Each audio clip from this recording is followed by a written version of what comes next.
Seandainya Anda kembali membuka halaman sejarah, Anda akan menemukan satu benang merah yang selalu muncul di tengah kekacauan dunia. Setiap kali badai ekonomi mengguncang, setiap kali perang meletus, setiap kali mata uang runtuh, orang-orang selalu berlari menuju satu benda kuno yang bercahaya, emas. Dari ribuan tahun lalu hingga abad modern ini, emas bukan hanya perhiasan, ia adalah jangkar kepercayaan. Saat kertas kehilangan nilainya, saat bank-bank goyah, emas tetap dipandang sebagai penyelamat. Mengapa demikian? Karena emas tidak bisa dicetak seenaknya, tidak bisa ditiru begitu saja, dan tidak bisa dilenyapkan oleh satu kebijakan pemerintah. Nilainya bukan sekadar angka, melainkan rasa aman yang diwariskan dari generasi ke generasi. Bayangkan, di tengah krisis moneter Asia tahun 1997, jutaan orang kehilangan tabungan hanya dalam hitungan bulan, mata uang jatuh, harga kebutuhan melonjak, dan banyak yang tak tahu harus berlindung kemana. Namun, mereka yang menyimpan emas, sekalipun hanya beberapa gram, mampu mempertahankan nilai hidupnya. Hal yang sama terjadi pada krisis global 2008, ketika pasar properti Amerika runtuh dan bank-bank besar bangkrut. Investor besar, yang sebelumnya memburu saham dan obligasi, tiba-tiba kembali membeli emas, mendorong harganya naik tajam. Ada alasan psikologis yang dalam di balik fenomena ini. Saat krisis datang, manusia butuh sesuatu yang bisa digenggam, yang terasa nyata, yang tidak bergantung pada janji atau angka digital. Emas memenuhi kebutuhan itu. Ia bisa disentuh, disimpan, diwariskan, bahkan dijual kapan saja. Ia bukan sekadar aset, tapi simbol bertahan hidup. Namun yang lebih menarik, setiap kali harga emas melonjak saat krisis, selalu ada pihak yang menyesal tidak bersiap lebih awal. Mereka yang dulu menganggap emas kuno dan membosankan, akhirnya sadar bahwa kilau logam mulia ini bukan sekadar nostalgia, tapi benteng terakhir di tengah badai. Jika kita telusuri lebih jauh, fenomena ini ternyata bukan sekadar kebiasaan modern. Bahkan ribuan tahun lalu, ketika kerajaan runtuh, saat kota-kota dijarah, emas tetap menjadi komoditas yang dicari para pengungsi dan penakluk. Seolah emas menyimpan satu rahasia besar yang membuatnya tidak tergantikan. Sebuah rahasia yang akan kita bongkar semakin dalam di bagian berikutnya. Bayangkan sebuah pagi di tahun 1929, pasar saham di Amerika jatuh, dunia diguncang kepanikan, dan jutaan orang kehilangan segalanya dalam semalam. Bank-bank tutup, uang kertas yang disimpan di laci tiba-tiba tak berharga, dan banyak keluarga jatuh miskin tanpa peringatan. Namun di tengah kekacauan itu, emas kembali menjadi penyelamat. Orang-orang berbondong-bondong menukar asetnya menjadi logam mulia, karena hanya emas yang dipercaya mampu menjaga daya beli di saat semua harga berubah liar. Inilah bukti bahwa ketika struktur keuangan runtuh, emas tetap berdiri tegak sebagai pilar kepercayaan. Tahukah Anda, emas tidak pernah bergantung pada sistem politik atau teknologi yang bisa usang. Ia melewati zaman kerajaan, perang dunia, revolusi industri, hingga era digital seperti sekarang. Dari koin emas Romawi hingga emas batangan modern, semua berbagi peran yang sama, menjaga nilai hidup manusia. Inilah yang membedakan emas dengan aset lain. Saham bisa runtuh, obligasi bisa gagal bayar, bahkan mata uang bisa menguap nilainya karena inflasi. Tetapi emas, selama berabad-abad, tetap diinginkan semua orang. Krisis minyak tahun 1970-an juga memberi pelajaran pahit. Saat harga minyak melonjak dan inflasi menekan, dolar melemah drastis. Banyak keluarga kehilangan daya beli, harga pangan melonjak, dan masyarakat dunia panik. Namun mereka yang menyimpan emas tersenyum getir, karena nilai emas justru naik tajam, menyeimbangkan kerugian akibat turunnya daya beli mata uang. Fenomena ini terus terulang, seolah emas adalah cermin yang merefleksikan ketidakpastian global. Ada juga sisi emosional yang jarang dibicarakan. Saat orang menggenggam emas, ada rasa tenang yang tidak bisa diberikan aset lain. Bukan hanya karena harganya, tapi karena sifatnya yang universal. Kemanapun Anda pergi, dari desa terpencil hingga kota besar, emas tetap dikenali dan dihargai. Tidak ada aset lain yang bisa menawarkan jaminan psikologis seperti itu. Dan yang lebih mengejutkan, bahkan negara sekalipun, ketika cadangan devisa goyah, tetap mengandalkan emas sebagai penopang nilai. Bank sentral dunia menyimpannya sebagai cadangan strategis, bukan karena tren, tapi karena emas adalah bahasa kepercayaan yang dipahami semua bangsa. Namun, Cerita emas tidak berhenti di sini. Jika setiap krisis besar dunia membuat orang berlari kepadanya, apakah itu berarti emas hanyalah pelarian sesaat? Ataukah ia memang menyimpan kekuatan abadi yang bahkan dunia modern tidak bisa gantikan? Tahukah Anda, saat Perang Dunia Kedua berkecamuk, jutaan orang terpaksa meninggalkan rumah dan tanah kelahirannya. Dalam pelarian, mereka tidak bisa membawa rumah, tidak bisa membawa tanah, bahkan uang kertas pun seringkali ditolak di wilayah asing.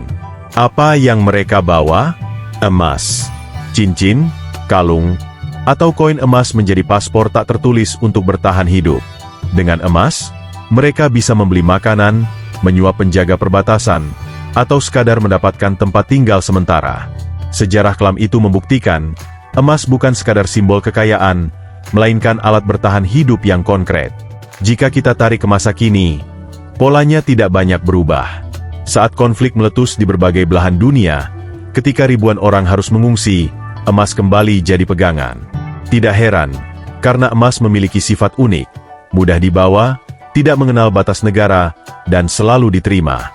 Inilah alasan mengapa setiap krisis besar, baik perang maupun bencana ekonomi, membuat orang berlomba menyimpannya.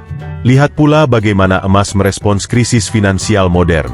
Saat pandemi global melanda dunia beberapa tahun lalu, ketidakpastian menyelimuti segala sektor.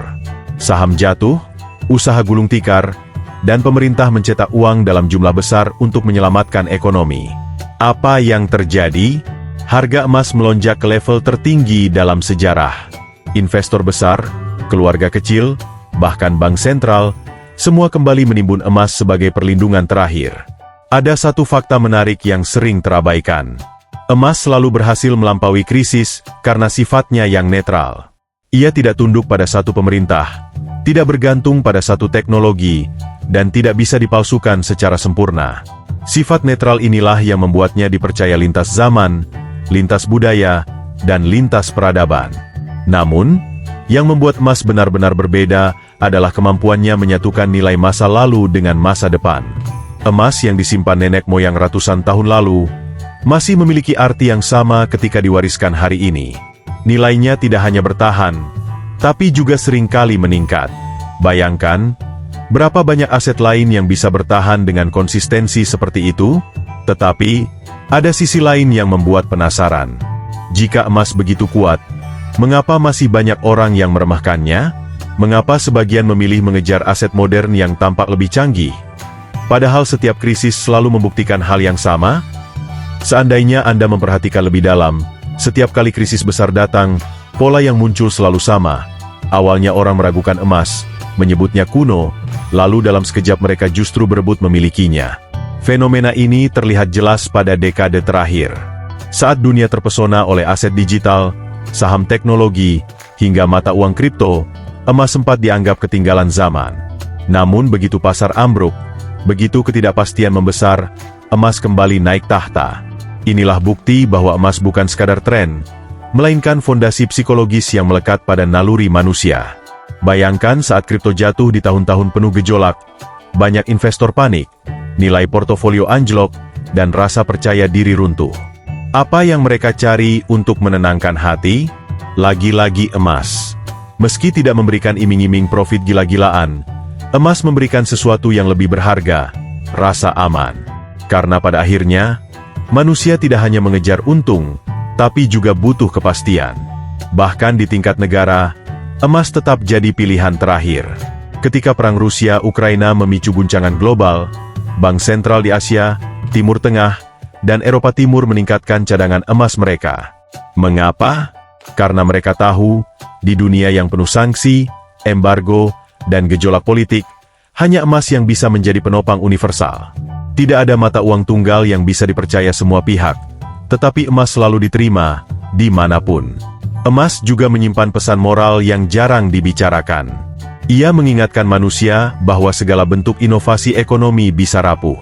Mata uang digital bisa diblokir, saham bisa dibekukan, bahkan properti bisa disita. Tetapi emas, dalam bentuk sekecil apapun, tetap bisa Anda genggam dan pindahkan.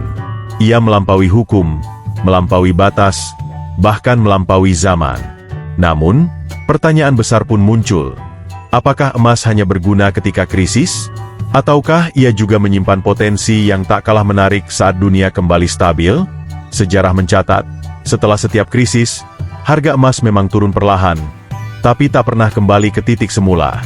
Seolah-olah setiap badai selalu meninggalkan bekas, dan emas perlahan menetapkan level baru yang lebih tinggi. Fenomena ini memunculkan rasa ingin tahu lebih jauh. Jika emas terus naik level setiap kali krisis berlalu, apakah itu berarti ia sedang menyiapkan panggung untuk peran yang lebih besar di masa depan? Apakah emas akan tetap menjadi pelabuhan terakhir bagi manusia, bahkan ketika dunia sudah memasuki era digital sepenuhnya? Tahukah Anda, ada satu ironi yang selalu terulang dari masa ke masa. Setiap kali dunia tenang, banyak orang meremehkan emas. Mereka sibuk mengejar aset yang terlihat lebih modern, lebih cepat memberi hasil, atau lebih menjanjikan dalam angka-angka kertas. Namun begitu krisis datang, mata uang runtuh, pasar kacau, dan kepercayaan lenyap, emas kembali dicari seakan-akan ia satu-satunya jawaban.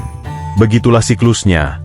Dari kerajaan kuno hingga abad digital hari ini, emas bukan hanya benda mati yang berkilau, ia adalah simbol bertahan hidup.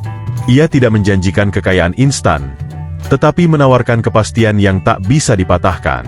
Sejarah membuktikan, orang yang memegang emas di masa damai akan jauh lebih siap menghadapi badai. Sementara mereka yang abai, seringkali menyesal di saat terlambat. Bayangkan, saat inflasi menggila, harga pangan melonjak, dan daya beli jatuh, emas hadir sebagai penyeimbang. Ia tidak memberi janji kosong, hanya kenyataan bahwa nilainya selalu mampu mengikuti perubahan zaman. Inilah sebabnya mengapa setiap krisis besar dunia membuat manusia kembali berlari kepadanya. Emas adalah ingatan kolektif, pelajaran pahit, dan pengingat keras bahwa stabilitas sejati tidak pernah datang dari kertas, melainkan dari sesuatu yang bisa disentuh, dirasakan, dan diwariskan. Tidak mengherankan jika bank sentral dunia terus menimbun emas. Meskipun mereka punya teknologi tercanggih dan sistem finansial modern, mereka tahu, di balik layar megah keuangan global, ada satu fondasi tua yang tak tergantikan. Dan fondasi itu adalah emas. Kini pertanyaannya jatuh pada kita. Apakah kita akan mengulang kesalahan generasi sebelumnya, yang baru mencari emas setelah badai datang? Ataukah kita belajar dari sejarah, menyiapkan benteng sejak hari ini, agar esok kita tidak perlu panik ketika dunia kembali berguncang? Sebab jika ada satu hal yang pasti, krisis akan datang lagi. Tidak ada yang tahu kapan, tidak ada yang tahu dari mana, tetapi sejarah sudah menunjukkan polanya. Dan saat itu tiba, dunia akan kembali membuktikan satu hal, bahwa emas bukan sekadar logam mulia, melainkan pelabuhan terakhir bagi rasa aman manusia.